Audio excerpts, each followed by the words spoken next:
¿Qué tal, Antonio? Muy bien, estupendamente. Pues sí, mientras la gente va entrando, porque imagino que tardarán un poco, pues si quieres nos ponemos al día, aunque bueno, nos fuimos ayer, entonces... Bueno, al día, exactamente, es lo que quiere decir. Bueno, al día, exactamente, es lo que quiere decir. Bueno, al día, exactamente. Vamos a acabar con los loops. Vale, bueno, de momento no hay nadie, o sea, estamos tú y yo mano a mano. Imagino que Ángel lo anunciará dentro de poco. Muy bien. Eh, ¿Has visto el gráfico ese que te he enviado? Lo he visto. La verdad es que es raro. Estaba pensando, ¿tú crees que eso es solo España o es porque eso es Estados Unidos que sigue una pauta diferente? No estoy seguro. No sé qué es lo que... Lo miré porque digo, ¿y Google Trends no tendrá algo distinto? Y, bueno, También sabe que Google utiliza un sample normalmente, entonces eso puede ser que... ya. No, pero me entró curiosidad porque pensé, como estamos buscando un poco la fuente, es decir, de dónde nace la preocupación de los medios, pensé, a lo mejor están siguiendo rumores que la gente sigue y tal, y pensé, No lo sé, pero tampoco yo creo que se hablaba mucho antes.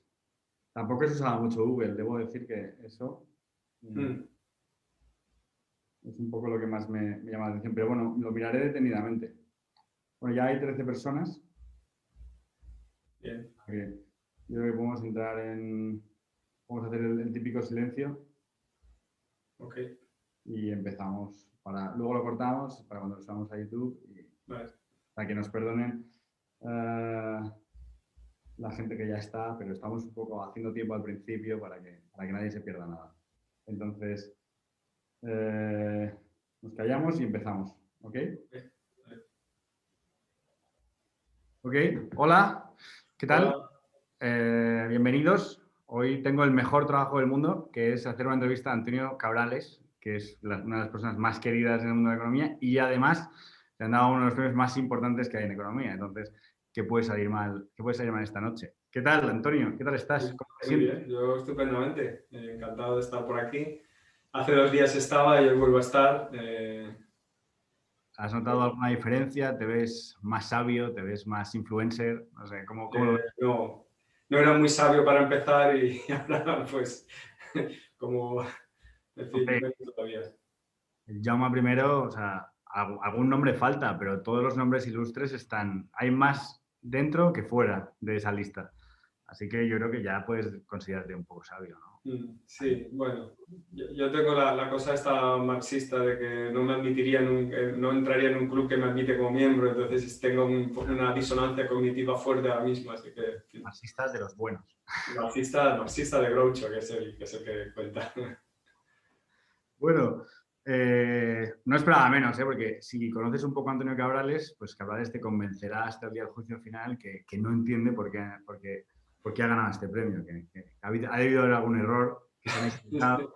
Entonces, eso es lo que te diría Antonio Cabrales. Entonces, dado que va a ser muy difícil sacar una confesión con cierto ego de esta entrevista, pues voy a utilizarla un poco para que sirvas de ejemplo esta vez para los que vienen, para los estudiantes de doctorado. Entonces, me gustaría contarles un poco tu experiencia, tu investigación y nos digas un poco cómo has vivido, cómo has llegado hasta aquí. Pues la primera pregunta que voy a hacer es, tú fuiste a la Complutense, gran universidad, posiblemente la mejor del mundo.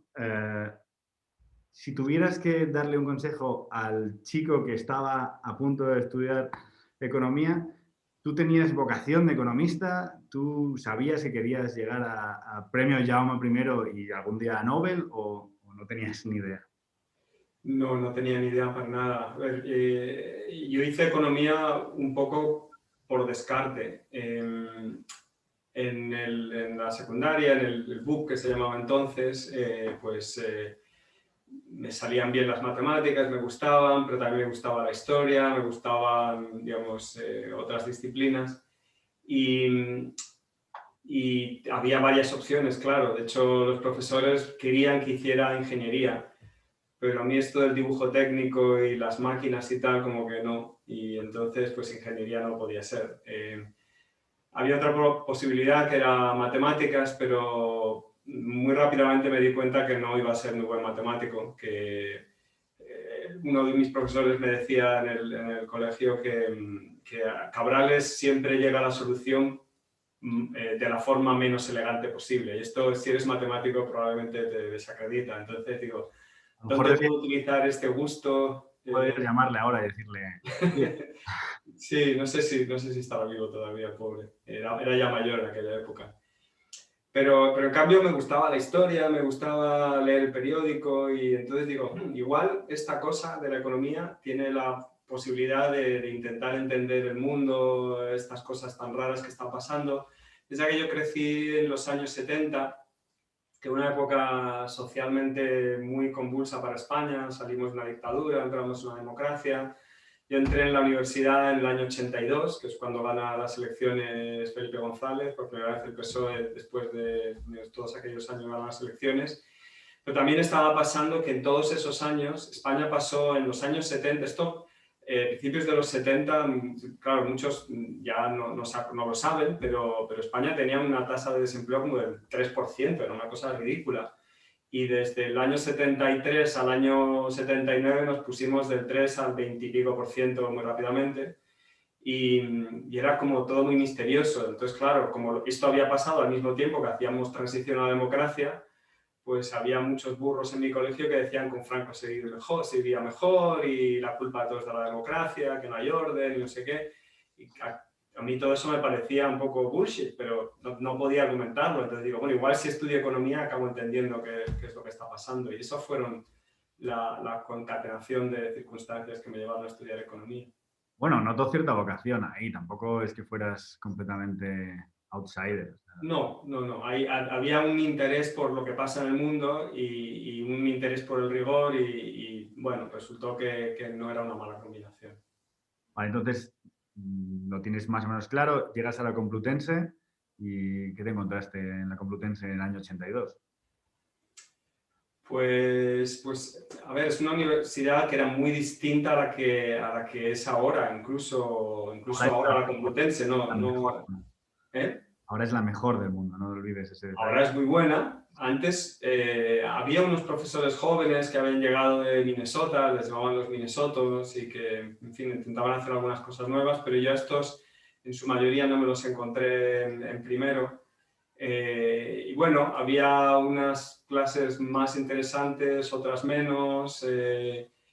Aprendía cosas muy variadas, eso era muy interesante. Teníamos de historia económica, teníamos una historiadora económica, se llama Reina Pastor, era discípula de Claudio Sánchez Albornoz, que sabía un montón de historia medieval muy interesante, que no tenía nada que ver con lo que, en fin, como historia económica, digamos, contemporánea no aprendí mucho, pero aprendía cosas interesantes, leía libros muy variados. También en teoría del Estado aprendí cosas leía Marcuse, leí El Capital, no sé, era un aprendizaje de cosas variadas. No siempre, digamos, los profesores tenían ese nivel de compromiso. Había cosas que hoy, por ejemplo, llamarían mucho la atención. En tercero teníamos un profesor de política económica que aparecía en clase cuando le daba la gana. Tú llegabas a clase y el profesor podía venir o no. Era incomprensible lo que decía, básicamente hablaba de un libro suyo o sea, había cosas que eran un desastre, había otras que eran mejores. Luego ya cuarto y quinto, yo hice una especialidad que en aquella época se llama economía cuantitativa, que ya era una cosa muy seria. Y ahí aprendimos mucho y tal, pero primero, segundo, tercero era un batiburrillo, había un poco de todo, profesores mejores, peores. Pero bueno, es una época importante de la vida, aprendes cosas y... Voy a aprovechar la baza de que te conozco un poco, de que hemos interaccionado algunas veces antes de esta entrevista. Entonces, yo sé que en aquella época estabas planteándote seriamente opositar. Sí, sí, porque en fin, mi padre es funcionario y en la familia no había académicos. Entonces, pues era una vía natural de encontrar un empleo. También el paro era grande. Yo no me veía con habilidades comerciales para hacer cosas que hace mucha gente que trabaja en el mundo real. Y entonces dije, bueno, estudiar se me da más o menos bien. pero se me quitaron las ganas por dos motivos. Uno es que cuando estaba ya en segundo o tercero empecé a ver aquello que se trataba de verdad y vi que había que estudiar 300 temas medio de memoria y era estudiar como lo mismo que se hacía en la carrera, pero peor, y no se aprendía nada. Yo pensaba que me daba una pereza mortal, pero tampoco tenía alternativa. Entonces me parecía que era una cosa horrible, pero no sabía qué hacer. Hasta que en tercero, perdón, en cuarto, ¿fue en cuarto? En quinto, en cuarto o en quinto, ahora mismo no me acuerdo en qué curso, pero me encontré a Luis Corchón y Luis Corchón un día nos llama al despacho a Roberto Serrano, a Juan Ayuso y a mí y nos dijo, van a venir cantos de sirena para que os quedéis por aquí en la facultad y para que, en fin, dice, si os veo en la facultad el año que viene, os doy una patada en el culo y no salís parando hasta que vayáis a Estados Unidos, así que mejor que os vayáis a Estados Unidos sin la patada en el culo. Y eso es lo que hicimos, Roberto y yo. Juan se fue al CENFI y ahora ha hecho una carrera muy buena en el Banco de España, pero no me arrepiento nada. Aparte, Luis era un profesor muy carismático porque explicaba unas cosas que nadie más explicaba, hacía unas conexiones entre cosas que ni te imaginabas que podían estar conectadas, entendía el equilibrio general y la organización industrial, la historia económica, y era muy inspirador. Entonces, claro, yo decía, yo quiero ser como Luis Corchón, y bueno, pues no soy tan bueno como él, pero en fin, me fui por ese lado, porque me proporcionó una alternativa que con respecto a estudiar una oposición es que no tenía ni color. O sea, que entonces digamos que en la carrera te das cuenta de que hay una posibilidad que no conocías y yo creo que eso es una cosa que sigue existiendo hoy en día, que la gente cuando estudia económicas no sabe muy bien lo que hacen los académicos, no sabe muy bien por qué existen ni cómo uno consigue ser académico.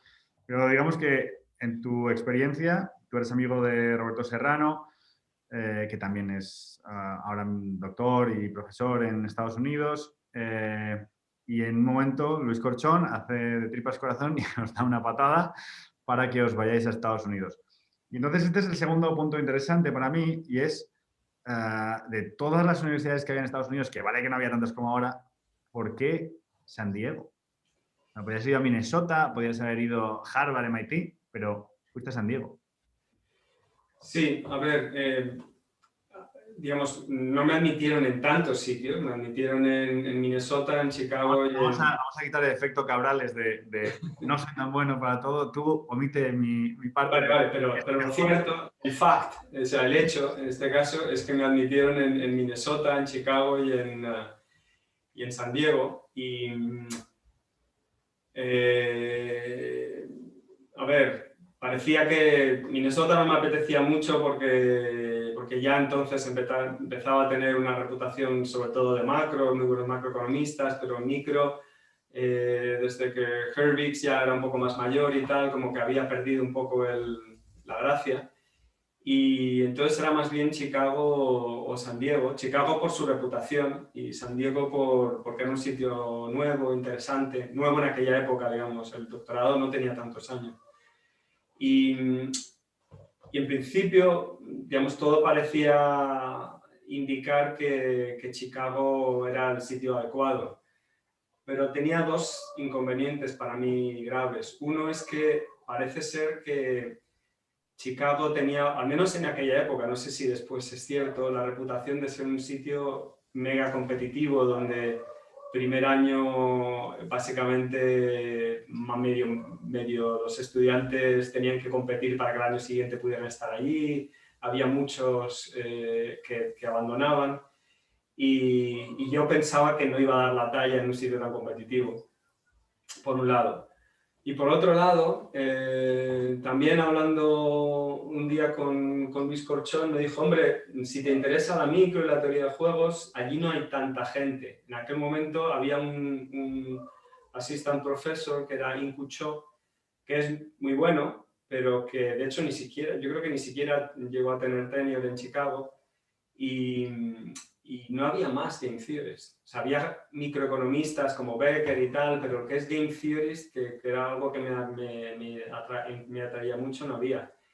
Y en cambio en San Diego había más gente haciendo microteórica y sobre todo game theory, había gente como Mark Machina, que más bien de decisión, pero estaba Joel Sobel, Vince Crawford, y parecía que era un grupo de profesores jóvenes súper talentosos. Y bueno, pues dije, pues tiene buena pinta. Aparte de que no era tan competitivo aparentemente. Y por otro lado, y no lo voy a esconder, es un sitio donde claramente se iba a vivir mejor. San Diego tiene el mejor clima de todo Estados Unidos con gran diferencia. Y pensaba, si voy a pasar ahí 5 años, que voy a tener que trabajar mucho, mejor poder salir luego por la tarde y tomar un rato el sol en la playa, que en Chicago, donde pasas 6 meses al año hundido en nieve y el resto lleno de mosquitos. Ay, que no sea tan mal, hombre, que lo vendes así como si fuera horrible, pero te acostumbras. No, bromas aparte, yo me acuerdo siempre una cosa que me dijiste tú, que cuando yo decidí hacer un doctorado, una de las primeras personas que pregunté fue a ti, porque siempre que tienes una duda en el mundo, debes preguntarle a Antonio Cabrales, es un mantra entre los economistas, y de hecho voy a desvelarlo aquí para los posibles estudiantes que lo estén viendo. Si tenéis dudas sobre qué hacer con vuestro futuro, Antonio Cabrales es la persona adecuada a la que preguntarle, porque siempre da muy buenos consejos. Así que lo siento, Antonio, porque tu rate de mails al día se disparará. Pero me acuerdo que me dijiste que una cosa que te impresionó cuando llegaste al doctorado fue que de repente entraste en un sitio en el que todo el mundo era súper inteligente y que la competencia era muy alta, pero porque eran listos ya de por sí. O sea, no era porque simplemente trabajaran mucho, que también, sino porque de repente habías llegado a un sitio acostumbrado a ser de los mejores o ser, digamos, por encima de la media, todo el mundo era buenísimo. Entonces, tú llegas a San Diego, habías elegido más o menos ya dedicarte a la teoría de juegos, por lo que he entendido, y te encuentras en un ambiente en el que todos son muchísimo, no mucho más listos, pero son muy listos. ¿Y qué tal fue la competencia? O sea, ¿te motivó, te sirvió, eso te ayudó? Pues la verdad es que una ventaja de San Diego es justamente que, al menos en aquella época, era un sitio muy collegiate, que dicen en inglés, donde todo el mundo era muy amistoso y trabajabas con un grupo de gente que son, digamos, eran muy interesantes y siguen siendo, y sigo en contacto con muchos de ellos. Y la verdad es que era muy agradable trabajar con ellos. Por ejemplo, una compañera mía de promoción, se llama Xiaohong Chen, que es una catedrática de econometría en Yale y que antes de Yale ha pasado por Chicago, LSE, NYU, en fin, es una tipa absolutamente extraordinaria. Y si te parece que yo soy modesto, tendrías que hablar con Xiaohong un día, porque era A lo mejor una cosa... fue en San Diego, la escuela de San Debe Diego. ser, a lo mejor es eso, no sé. El caso es que es una persona súper encantadora y ayudaba mucho. Ella había hecho una licenciatura, un grado en matemáticas y claro, cuando había un problema de matemáticas que no entendíamos, ibas a ella y decía, bueno, no sé, pero en fin, a lo mejor esto te ayuda. Y obviamente siempre ayudaba, ¿no? Es como el chiste aquel del que estás jugando con él y es un novato y estás hablando de hacer una apuesta y dices, ¿y qué es más, pareja o trío?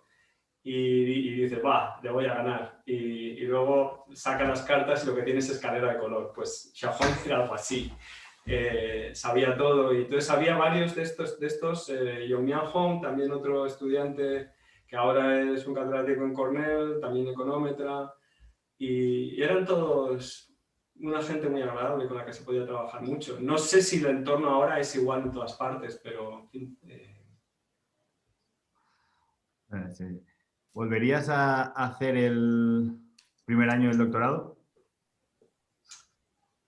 tendría que hacerlo. O sea, si tuviera tiempo, tendría que inmediatamente ponerme a estudiar un poco más de econometría, un poco más de programación, aprender a programar un modelo de ciclos de negocio real, en fin, tengo muchas cosas que aprender, obviamente. Tendría que ponerme a estudiar.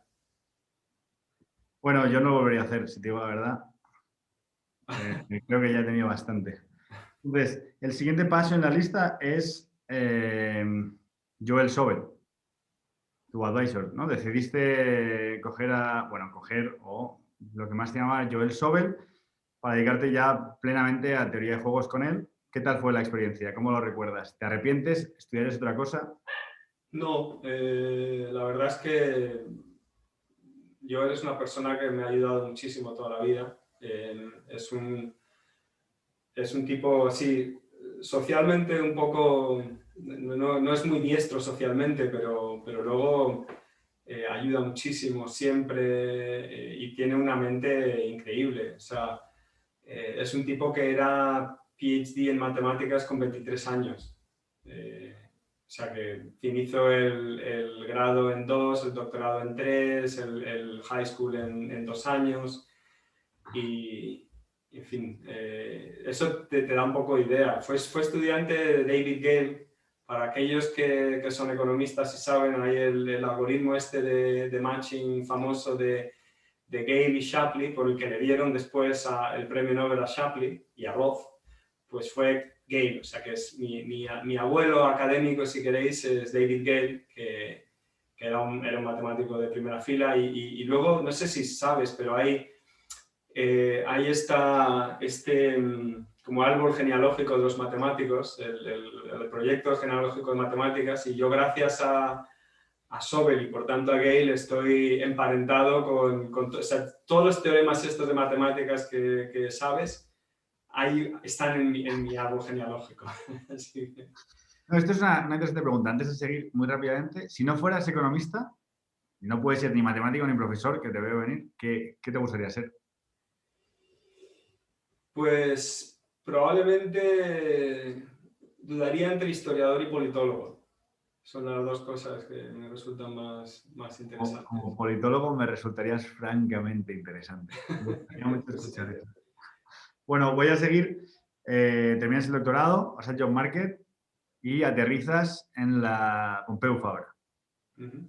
Eh, te contrata Andreu Mascolell y Bueno, Andreu, de hecho, ni siquiera todavía estaba trabajando en Pompeu Fabra.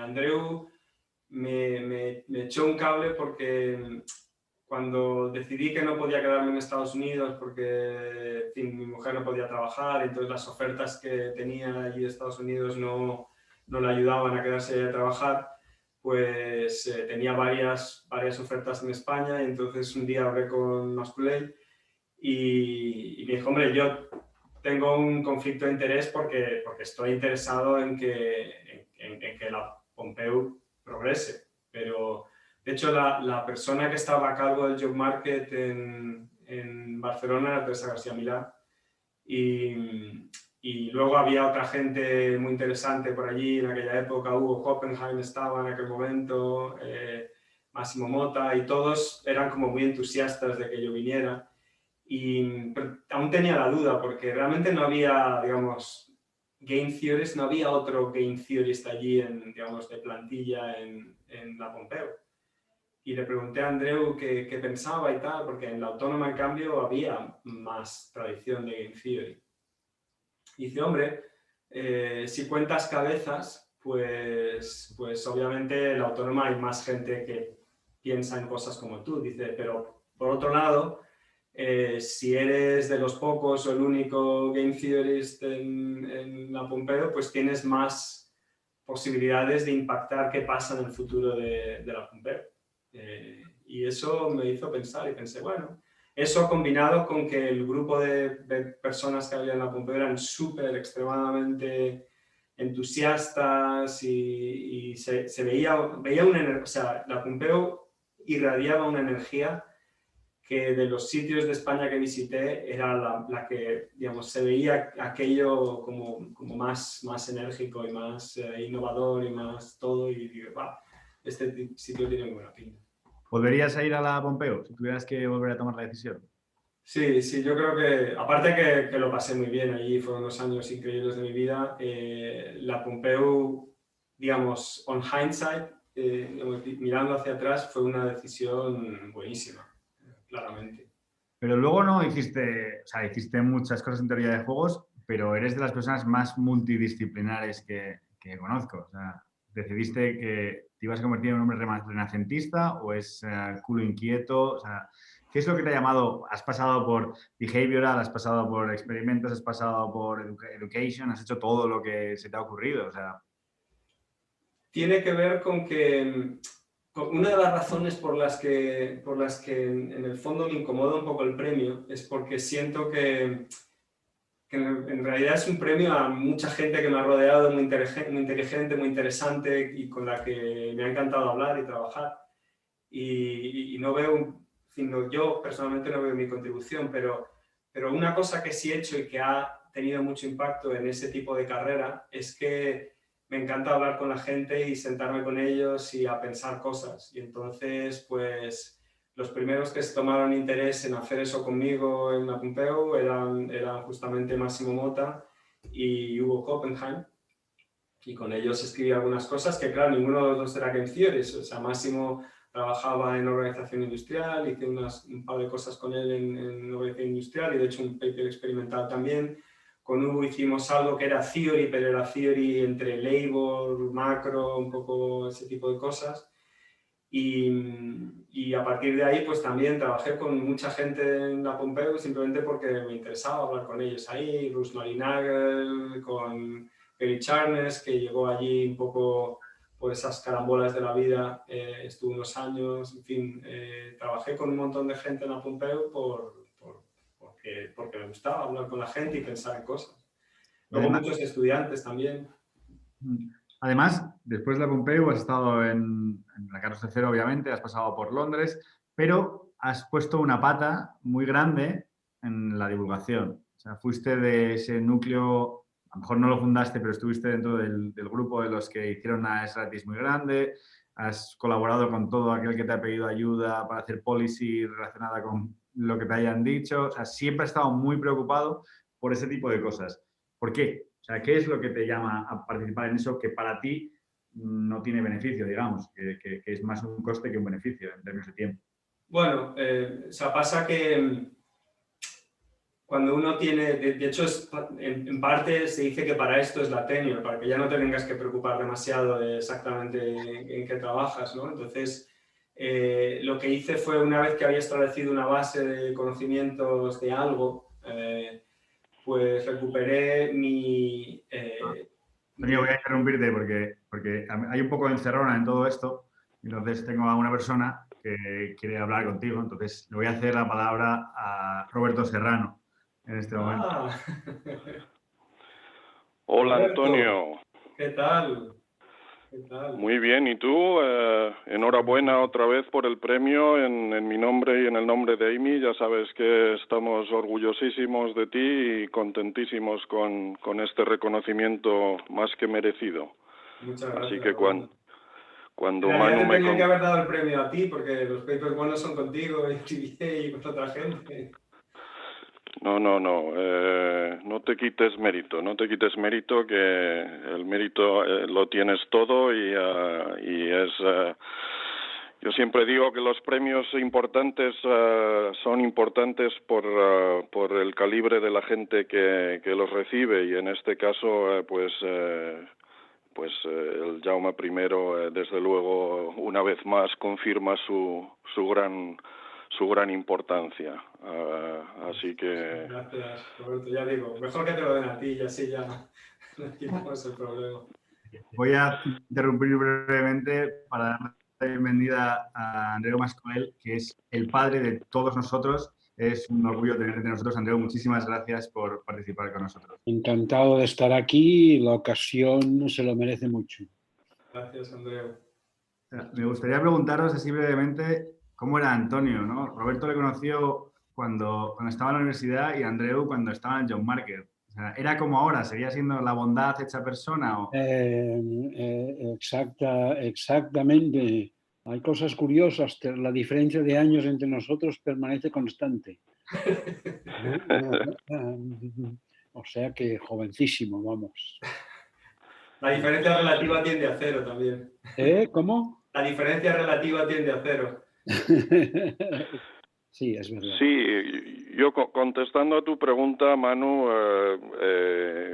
yo conocí a Antonio en los últimos 2 cursos de la licenciatura en la Complutense, y yo creo que muy rápidamente nos encontramos la química de los dos para pues interactuar mucho entre nosotros, y con Juan también, con Juan Ayuso, y creamos un grupo de estudio, de trabajo, que bueno, nos gustaba siempre pues hablar de las clases y estudiar juntos y pensar en los problemas, y porque realmente, con respecto a los primeros cursos que habíamos hecho en la Complutense, los últimos 2 de la especialidad de análisis económico y economía cuantitativa fueron como una especie de aire fresco, de bocanada de aire fresco, ¿no? ¡Wow! Por fin hay algo aquí realmente interesante y que nos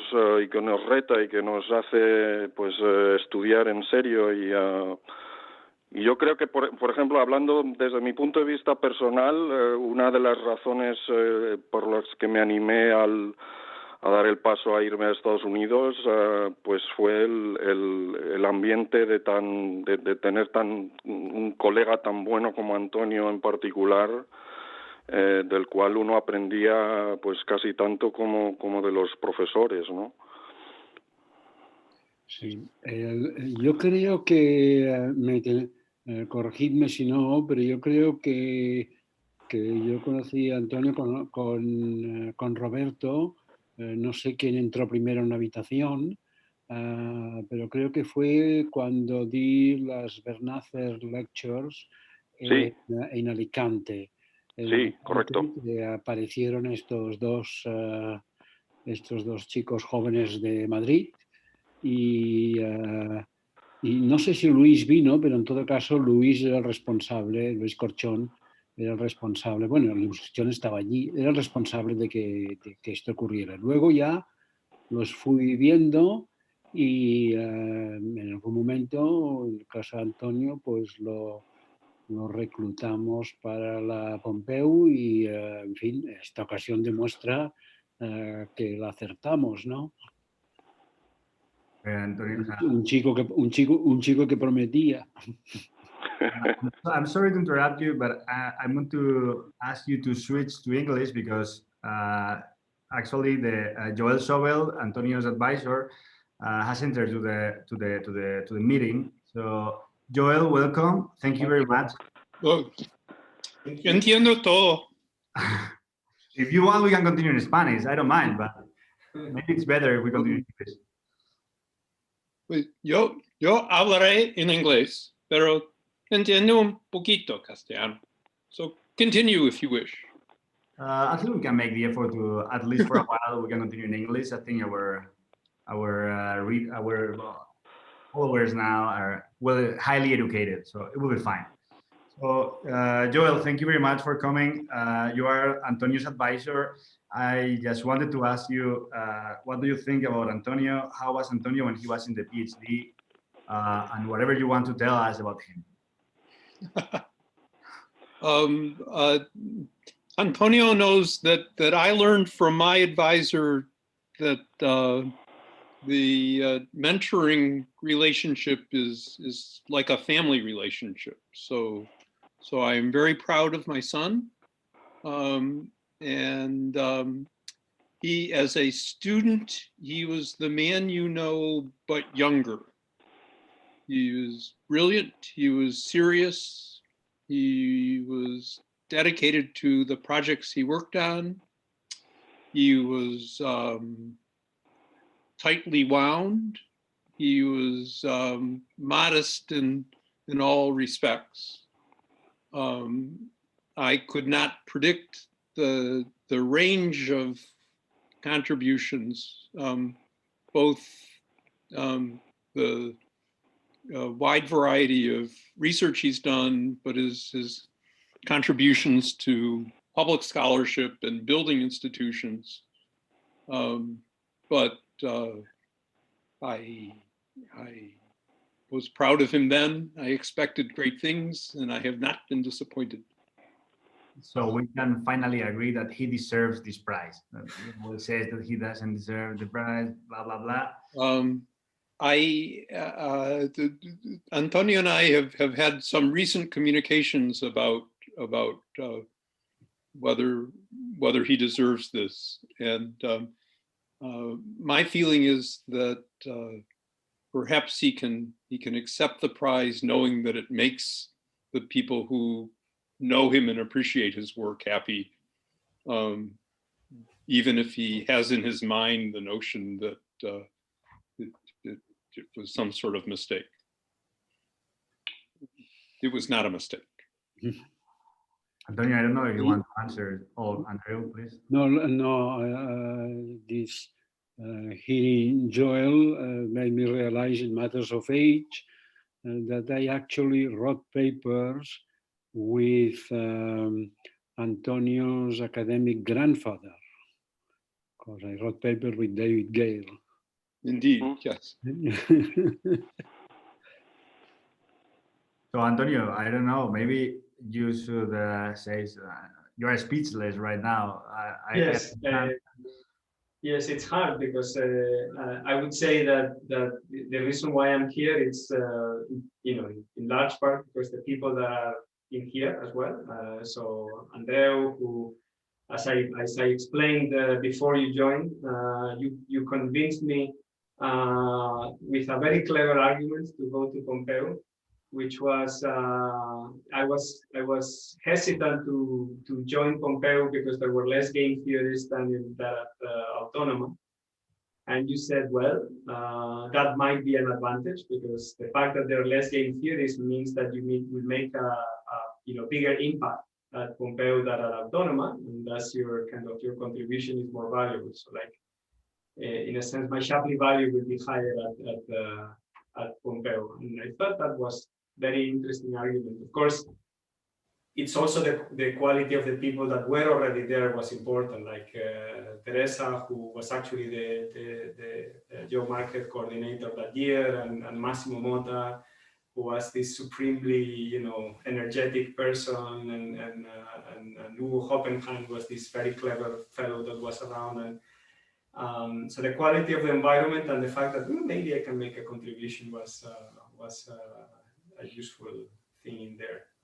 So Andreu's cleverness tends to, win the day in that respect. So Andreu and Joel. I was going to say, Antonio, you will put me in trouble because although when I was at Pompeu, I did what was expected, namely to help recruit. In everything else, I am always trying to be not to engage in competition with Autónoma at all. In fact, we are together in the Barcelona GSE, etc. So now I will have to explain. I was doing my duty as a representative of the place that was that had hired me, let's say. We will cut this, don't worry. No, but I'm curious. Sorry to insist, but I'm curious about how was Antonio, because I cannot imagine Antonio when he was a PhD student, like living from Madrid in the 80s to California. It was like the best place on earth. So he was like a nerd. He was like, what was the? Well, he got up very early and he would surf until the middle of the day.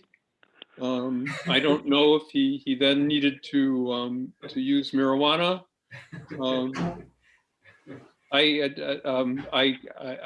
put the joking aside. I think that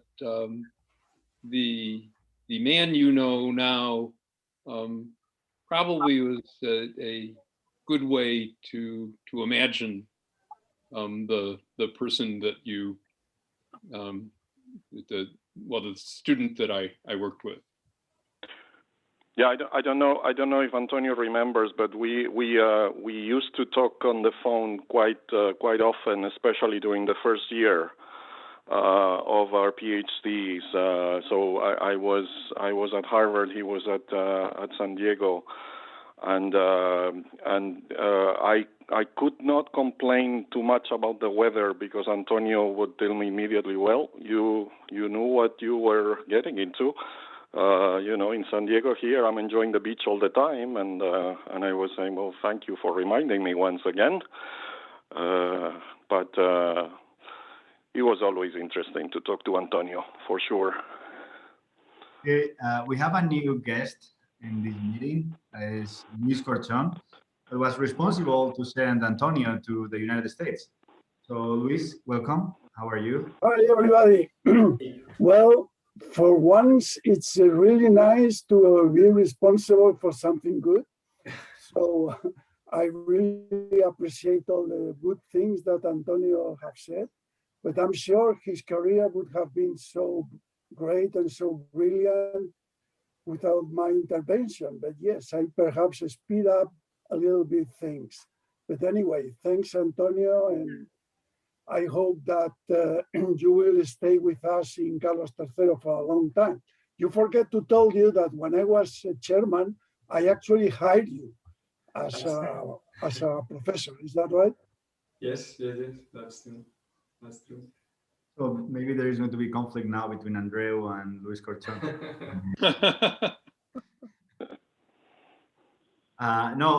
Luis, I just wanted to ask you, why you thought at the very beginning that Antonio should leave Spain at that time and go to the US?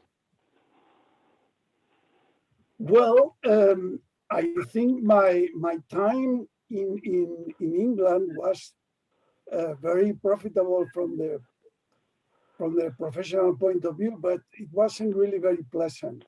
And for what I have heard in US, it was not only very good professionally, but also pleasant from the point of view of better weather, better conditions, so on and so forth.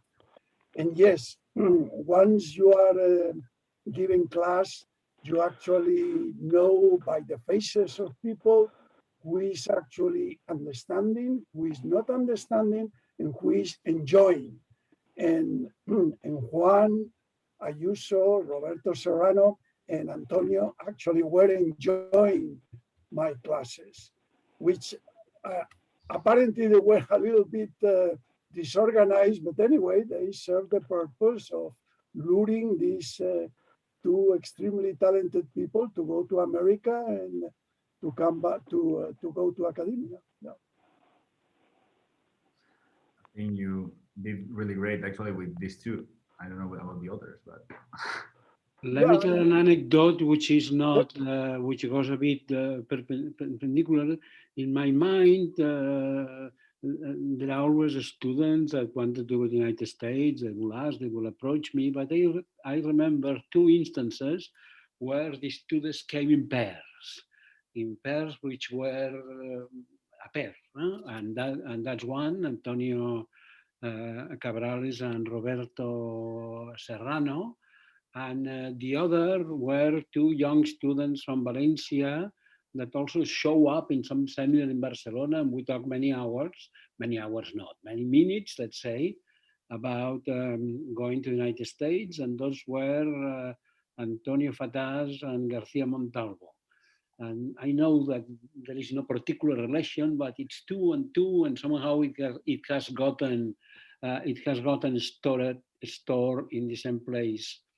And that's why I had a bit of uncertainty about if I had met you in Alicante or in Barcelona, if it was one conference or the other. Because you met us in Alicante, Andreu, because the story was that Luis had basically talked to Antonio and myself in his office and told us to, I think the exact words he used was, I want you exiled from Spain right away.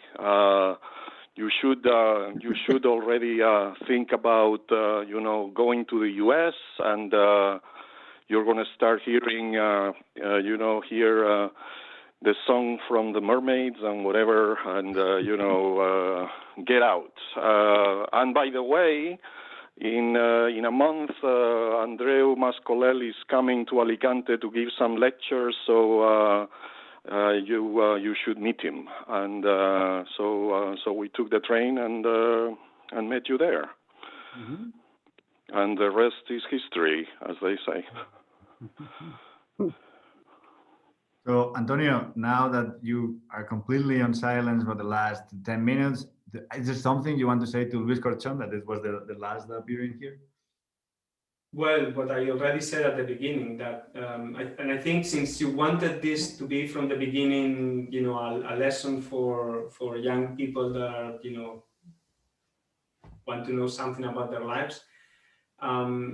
Luis was an incredibly inspiring teacher because of the wealth of knowledge that he had, how he could connect things, but at the same time make them rigorous. And for young people out there, just pay attention to your teachers, and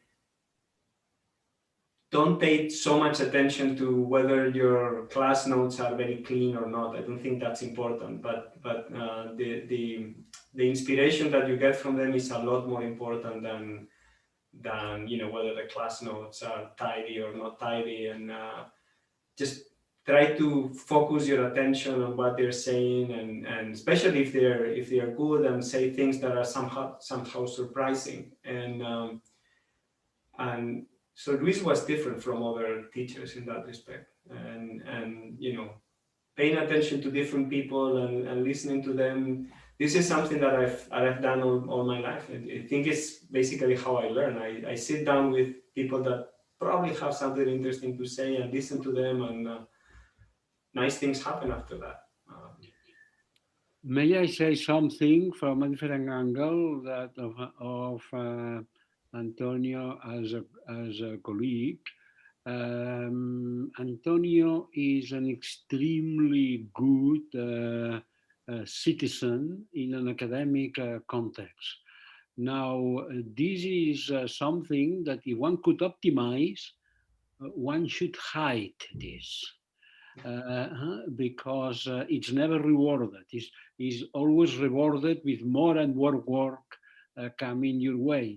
But it's also impossible to hide. So this case is a sterling case of good citizenship coupled with efficiency, because sometimes there are very good citizens which are very well disposed to take up at any task, but they do it dismally, and then you have to contain them. In his case, it's the will is there and the efficiency too. So whatever university, whatever department has him is blessed, and I'm sure he has had administrative duties beyond the reasonable in each of the departments in which he has been. Looks like he's simply the best. Well, so that one anecdote from Joel. So I think I agree with Andreu in that you cannot hide it, because before I left San Diego, Joel told me you have a bull's eye on your back for that kind of non research work, and you will get it. And it just made a prediction which turned out to be true. I think Luis wanted to say something. Yes, I would like to follow up the comment by Andreu. I think this thing about academic twins is pretty general. The first two that I encountered were Jesus Gonzalo and Aguirre Gaviria, who is now in Toronto. Mm-hmm. And then is Roberto and Antonio, and then Carlos Sanz and this guy who is now in Princeton. He's very young. He's 40. Eduardo Morales. Eduardo. That's right. Carlos Sanz and Morales, they also work together at Carlos III, and I also managed to convince them to go to US. And I'm sure there are other examples I cannot remember now, because of my advanced age, but I'm sure there are many examples in which good people, they go in groups. They don't distribute like a normal. They actually tend to be grouped in several instances with big intervals without such a blessing. One question, where is Carlos Sanz now? Banco de España. Banco de España. Bank of Spain, sorry. Yes, he's doing very well. He got a paper in Review of Economic Studies and several others. So he's doing very well, yeah. But then I am stating an empirical law. When you have academic twins, they go through the PhD process, and at the end, one is outside of Spain and the other is in Spain. In the 4 cases, it's like this. Absolutely, yeah. Well, nice theorem, yep.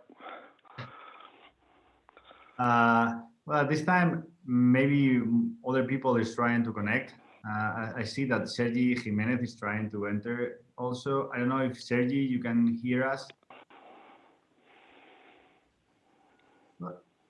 Look, so this is just, I promise Antonio, nobody else is going to enter, more people. Just for start ending this story, is like Antonio, if you look at the statistics in REPEC, the citations statistics, in the network of economists, he's one of the top economists in between us, because he just have like tons and hundreds of different co-authors and friends. I just wanted to say that I've never seen anybody winning this prize and having so much attention from their colleagues. So a lot of people, when we started looking to organize these tweets, told me like they wanted to tell you something, tell you some words just to congratulate you for this prize. So we have here an example. Some people from FEDEA, Sergi Ancho, that is not even an economist, that we know that you are starting in being successful in other fields, and also David, that we are working in a paper together. So I don't know, Sergi, Ancho, David, if you want to say something. Hi. I want to say that I was the day Antonio was in the job market at Pompeu, sharing my office with him. I let him in for the whole day, and I explained the basics of Pompeu, apart from the other interviews. So I don't know if this contributed for him to stay, but maybe I was that day. I remember. Do you remember, Antonio? Yes. I was saying before that that one big reason I went to Pompeu is the amount of energy that was irradiating from everyone I met there was very different from other places. It was just it was very good energy that I got. Maybe it's this time in California, these good vibrations were important to me, but they made a big difference. Apart from this, I have been co-author of Antonio in a couple of projects, and he's a kind of exhausting because you send him something empiric and he comes back with a modeling in less than a day. So that's Antonio. You should slow down a bit the modeling. That's you. I like it. Pay attention to him in this last point. Huh? Don't slow down. I remember I agree with Andreu. The paper that lastly went in health economics. I like it a lot, the combination of model and empirics that had that paper, and now we are running a project that is also very challenging. And also I like to thank Antonio for having me in London a couple of times in these recent years. I have been very happy to share time with him in London and in FEDEA, lastly in FEDEA, but I think we have coincide mostly in London in the last few years. Thanks, Antonio. Thank you, Charlie. Anxio, I think it's your turn. Oh, thank you, Manu. And well, I'm more than happy to be here. I already told you that I'm more happy than if I won the prize. And most of you don't know me because I'm a physicist, but Antonio changed my life. I was a physicist doing stupid toy models, thinking they could be of any use in economics, but I didn't have a clue. And then I learned Antonio was coming to Carlos III. He had worked with colleagues of mine in Barcelona, and I asked them, should I talk to this guy? And they told me, by all means. And that's probably the best thing I've ever did. And we've been talking and involved in joint projects for many different things, but I want to highlight two. First, he joined me in a project that had us working with people in the Netherlands and in the UK, and that introduced me to Sanjeev Goyal, who later had me in Cambridge for 3 months. Antonio was also there. And from that, we went on to ask for this European grant on building a very large lab for behavioral experiments. And that sort of put me in the map. So thank you very much, Antonio. And there's one just more thing I want to say, that he was the first economist in Spain I talked to, but after doing that, where I went, I said, oh, Antonio told me I should talk to you. And everybody was like, whoa, let's talk. So I cannot really thank you enough, Antonio. Well deserved, and let's hope we can continue this stuff for many years.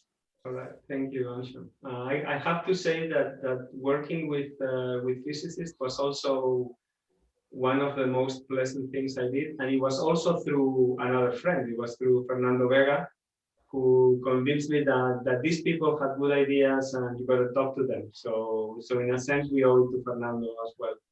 He's interested in this thing. I remember that I heard from you for the first time a name of, I think it's a physicist or mathematician, Arenas. And I took notice that because it was not the run of the mill for an economist to be working with physicists. I took note of that. And of course, this last year, he became a TV star as an epidemiologist. And when I see him, I say, hey, that's the guy that I heard from Antonio many years ago. Okay, David, do you want to say something to Antonio? Yes, I think that you could also say that he changed my life, or at least he changed my perspective. I know that the first time we met was not under the most auspicious circumstances. It was an administrative assignment I had to gather resources from the economics department. He was director department. So we were sent there basically to fight, and he struck me because unlike every other person I had met, he listened to what I had to say. And he said, let me get back to you because I think you may be right. And I do remember going back to my wife that day and saying, I've met a really remarkable person today. And he went there without an agenda. He was ready to listen, and then he was ready to build upon what you had suggested. It was a menial thing, but ever since I can say that Antonio has been very faithful to that philosophy. He always listens. He always tries to get the best of what you have to say. And then he has the bad habit of improving on it and getting to know more about your stuff than you do. I say this because I'm a lawyer, and very often lawyers say economists don't understand law and everything. Well, I must say that Antonio, apart from being one of the most elegant persons I've ever met, is smart enough to know law and sometimes to understand it better than myself. So I think that I can hardly think of someone more deserving of a prize than you. Wow. What can I say? I've been insulted many times, but saying that I understand law is just.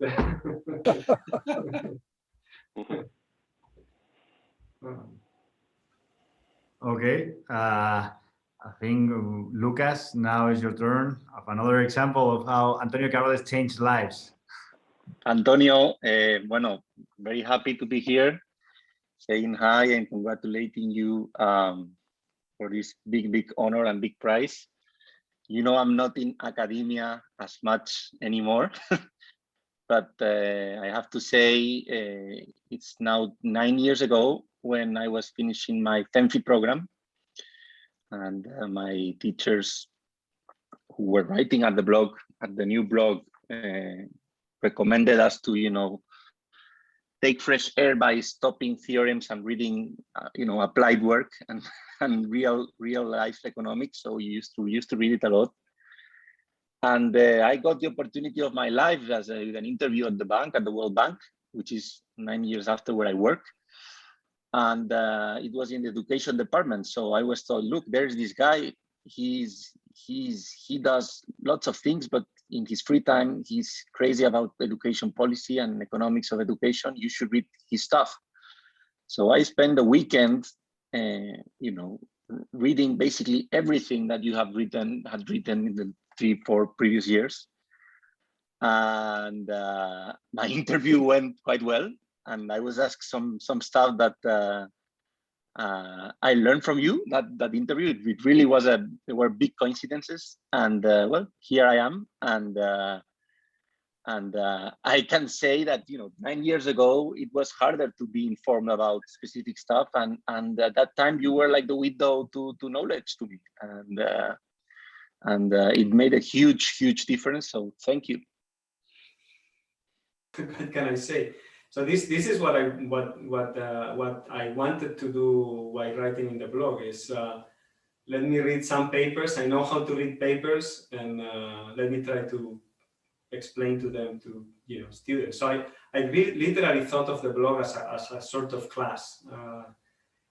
So there was this thing in the 20s and 30s about in Spain, and I guess in other countries as well, the university of the people, where you know, there were these people that went to where the workers went and tried to give them lectures and so on. So I think the idea was to take the academics to, you know, academic things to everyone, and that was my approach. I thought that was a good idea, and that's what I tried to do in a modern way. But that was... Okay. So I think this is a nice moment to stop this meeting. I just want to thank you all for participating to this surprise to Antonio. Antonio, you know, I know that you are going to kill me after this, and so this is a real small sample of the people that would say something similar to this kind of words that they have been mentioning, because you are one of the most loved persons in academia. So I'm sorry for this, Antonio, but I had to do this. So I hope, well, I know you will apologize. You will forgive me, so it's fine. I don't have to apologize.